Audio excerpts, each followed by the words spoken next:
What's going on, people? Welcome to another upload. And yes, Premier League football is about to make a return, but however, there aren't going to be any fans. Instead, stadiums are going to be playing the football chants through the PA systems and whatnot. If you're new to this channel, then please hit that subscribe button and follow my social medias, all here on display on the screen. And also, subscribe to the other channel, The Offsiders, a channel which I am a part of. So as I said, in today's video, there's not going to be any Premier League fans being able to watch their games, or all fans from pretty much across most countries in Europe and around the world.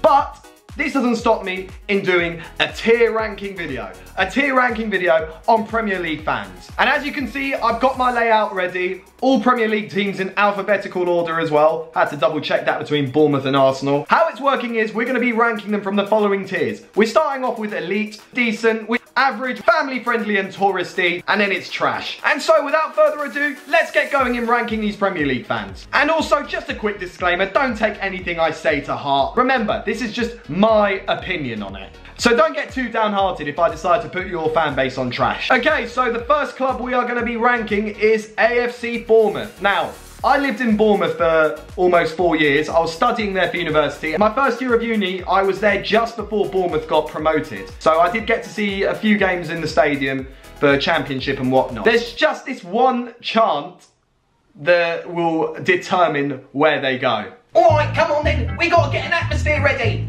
Up the cherries! In all departments! I have this respect for AFC Bournemouth purely because of their journey, how a club was almost liquidated when they were in League 2 and now they are a Premier League side, but their fans are just atrocious. It's literally something you would see in League 1 or League 2, and this is a type of fan base you have to listen to on Premier League match days. So for that reason, I'm sorry Bournemouth fans, but you're going on trash. Your fan base just is beyond poor. Alright, so the next fan base we're going to be looking at is Arsenal. Okay, so the next fan base we're going to be looking at is the Scum.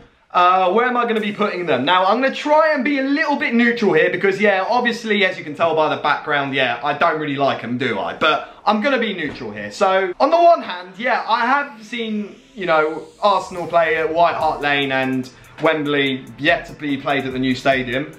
The away fans, okay, I'll give the benefit of the doubt, especially as it's a derby day. They are pretty vocal, so I will give them that. But on the rest of the home games though, it's a dead atmosphere. There's literally just like 1 or 2 chants they've got. And all you need to do as well is just look at some AFTV interviews. I mean, you've got one geezer who brings a wrestling belt to a game. Really, I'm edging it between average and family friendly and touristy. I'm putting them straight in family friendly and touristy because you do get that vibe when you look at a fan base like Arsenal's, and yeah, it's just not a great fan base at all. Alright, next is Aston Villa. Now, I've seen Aston Villa, I've lost counts now, but I've seen Tottenham play Aston Villa a lot. And I've got to say, their away fans are something superb. They're very vocal, very loud, full of character. I like Aston Villa fans, I'm already establishing that. The question is though, do I put them on elite or decent? I'm sticking Villa on decent. Alright, next is Brighton. Now, I've only seen us play Brighton away, and that was, well, when we lost 3-0. I've got to say though, the home atmosphere was good. I'd say it was good. The question is it average or family friendly and touristy? So it's a difficult one, really. The problem is, you look at Brighton's fan base as well, a lot of them are just, well, pensioners, they're elderly. So that's one tick for family friendly. Touristy, maybe not so much, but it's definitely got a family friendly vibe there. I'm gonna stick them on family friendly. Ho ho ho! Burnley. I love football, but Burnley can...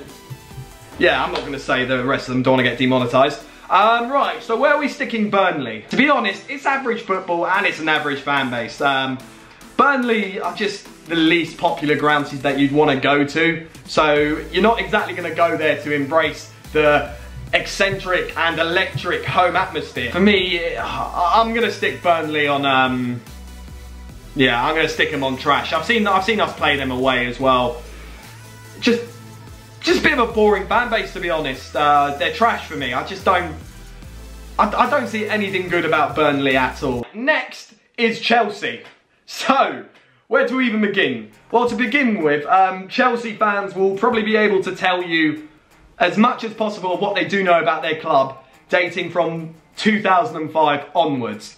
You know, let's be real. A lot of their fan base is either, you know, your Brexit dars who have supported them before the Roman Abramovich takeover, or a bunch of Surrey fanboys who, well, just still probably don't know the rules of football and are pretty much loyal to Chelsea as long as they're seeing some good results at the moment, which, to be fair, you know, Chelsea are banging at the moment. I will say that. If you want to look into further perspective, they don't have that many chanting about Tottenham first before their own club, so you can already sense the tin pot vibes in that chant.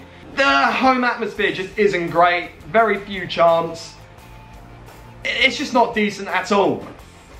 The question is, am I sticking them on trash or family friendly and touristy? Yeah, you know what, screw this, I don't care if I piss a few people off. Trash, there you go. You are going straight on trash. Right, the next club we're looking at is Crystal Palace. Now, I've seen us play against Crystal Palace away and we lost. Crystal Palace have this fan base called, well, the Ultras, who sit in, like, I think the Homesdale, I think. They can get a proper atmosphere going. They can get a decent atmosphere, but am I going to stick them on elite, though? The problem is, what I don't like about Crystal Palace is that they, especially on derby days when they play Brighton, they wear like these fancy black masks like they're some Eastern European firm or something. And I just think that's a little bit like taking it over the top. I don't think that makes you an elite fan base just because you try to dress yourselves and look hard. It's not all Crystal Palace fans, obviously, but they are loud and they are very loyal to their club. I will put them on decent. I think that is a fair rating for them. Okay, next is Everton. Now, I've been to Goodison Park twice. Okay atmosphere, I would say. Not the best. I mean, Everton, when you look at Everton, they're probably like the gloomy side of Merseyside, you know, the club that just isn't good in Liverpool. I suppose it can get fiery when it's a Merseyside derby. So, I think I'm just going to stick Everton on average. Just good, but not the best. Right, our next team we're looking into now is Leicester City. So, with Leicester, I've seen a couple of Leicester vlogs from my mate Ellis, the True Fox. Go and subscribe to his channel, by the way. Away games, I think Leicester fans are pretty decent. At home, though, I honestly don't think it's the best. I mean, they've got clappers to begin with, you know, in a very small stadium. So the fact that you need clappers just shows the tin pot side of you as a football club. The atmosphere, I mean, since they've won the league as well, I don't think there's been much of a Leicester atmosphere. I've been to their stadium before as well.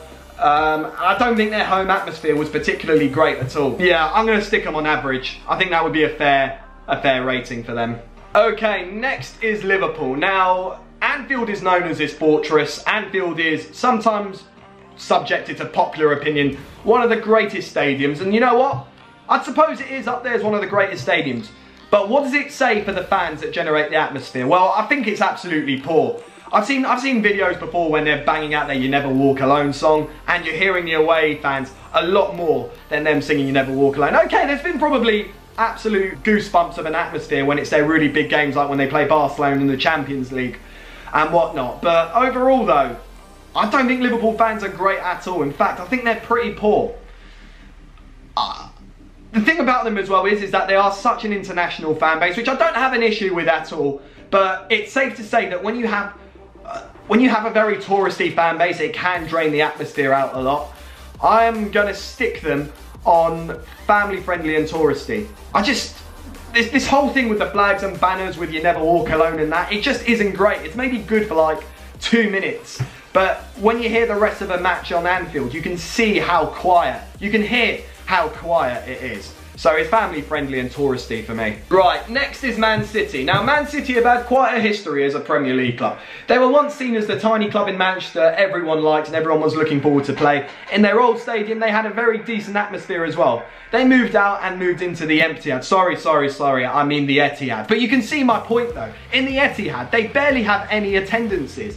It's, in fact, shocking turnout for a club that has consistently won the Premier League last few years. So you would think that surely there'd be better fans. But no, just like with Chelsea, plastic. A lot of plastic fan bases. And you can see from the empty seats and, well, very poor atmosphere. I am going to be sticking them straight on trash. I think Man City's atmosphere is just woeful. Right, next it's Man United. So, what do I think about Man United overall? Well, their away fans are absolutely superb. Yes, they are superb. Man United fans do know how to generate an atmosphere. A lot of them are probably plastic as well. Definitely, without a shadow of a doubt, a Man United fan within a 500-metre radius of where I'm filming right now. We can overlook that though. We can look at Old Trafford atmosphere, and you look at that sort of stadium and it doesn't look like an easy stadium where you can generate an atmosphere for the size of it and how old-fashioned it is. But they do know how to, they do have a decent home atmosphere as well.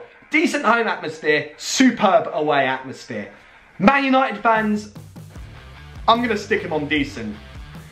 I don't like Man United at all, to be honest with you, but I do rate the fans. I think the fans are generally generating a good atmosphere. Alright, next up is the Geordies, Newcastle United. Anyone who follows football knows that if you set foot in Newcastle, just like with Liverpool really, it's an absolute footballing, God-worshipping city. It's a cultural city when it comes to football as well. Football means so much in Newcastle, and the Newcastle away fan turnout is superb. The way they take their tops off and never stop singing. They're brilliant fans, really. You know what? We don't have anyone on elite yet, so... But it's not for that reason. I genuinely think Newcastle fans are superb. They deserve to go in the elite category. So that's where they're going, elite. Right, next is my favourite club, Norwich City. Now, I promise you I'm not salty, okay? I'm not salty. They've only got like one chance, I think. They just keep on... I remember when we lost to them in the cup as well. I was right near the away fans. Away fan turnout was just shockingly quiet. A lot of them were just, well, families, old people, not much of an atmosphere. Like I said before, one chant as well. They're just, they're not good fans at all. Like, am I putting them on family friendly and touristy or trash? Well, they're definitely not touristy, that's for sure, but they are family friendly. But overall though, I think their fans are shocking. Right, next is Sheffield United. Sheffield United have had an absolute blinding season. You know, second for promotion in the Championship last season. Now, they could actually be playing European football. Well, all depends on UEFA regulations right now. Maybe this is down to the fans behind them motivating their team, because their fans are very loud, they're very electric. They're definitely like up there, I would say. I think elite is a very fair ranking for them. Absolute superb fans there. I wouldn't say they're the same level of Newcastle fans, but they are absolutely superb. Right, next is Southampton. The thing about Southampton is, it isn't the best of home atmospheres, but I will admit it, it's definitely better home atmosphere than what I see week in, week out at Tottenham, that's for sure. With Southampton, I'd say a fair rating for them is purely average. Like, there's nothing special about Southampton, but they're not terrible fans either. I think they're just in the middle, and I think that's a fair statement for them. We are Tottenham, super Tottenham, from the lane. Oh God, biased alert, he's gonna go and put them straight on elite, isn't he? Yep, that's exactly what I'm gonna be doing. Elite fans, greatest fans in all of football. All right, no, I'm joking. I'm just gonna put that back there. Right, so, with Tottenham, so you need to look at the way things are right now. Obviously, we moved into a new stadium, and with any new stadium you're going to move into, it's always going to take a toll on the atmosphere. However, in the old White Hart Lane though, I thought our atmosphere was actually pretty decent. Decent, I would say. Old-fashioned stadium, easy to get an atmosphere going, an absolute rocket of a south stand. So that is one way to look at it. But then obviously, of course, when you move into the new stadium, 60,000 seats, and, you know, let's face it, a lot of tourists going to watch the game. You are going to get these sort of things when you get a new stadium, which is pretty much an Americanization of the sport. However, our away fans have always been the same. Away fans have always been decent. I try my best to get to go to as many away games as possible, because that's probably my favourite part of supporting Tottenham, is the away atmosphere, because the away atmosphere is a polar opposite to the home atmosphere. The thing is about us, we definitely have more than one chant, that's for sure. We definitely know how to get an atmosphere going in an away end. Home atmospheres, again, it's just nothing special, especially in the new stadium, because, well, it's taken a toll on the atmosphere, like I said, moving into a new Americanized stadium, which is, by the way, the best stadium. All right, fine, you know what, I don't want to get a bunch of comments saying you're so biased, this, that, the other, so look, I'll say average, because it definitely has been average lately, especially this season. Right, The next is Watford. Now, when I think about Watford, I'm not going to think about their fans at all. I'm going to think about probably players like Troy Deeney,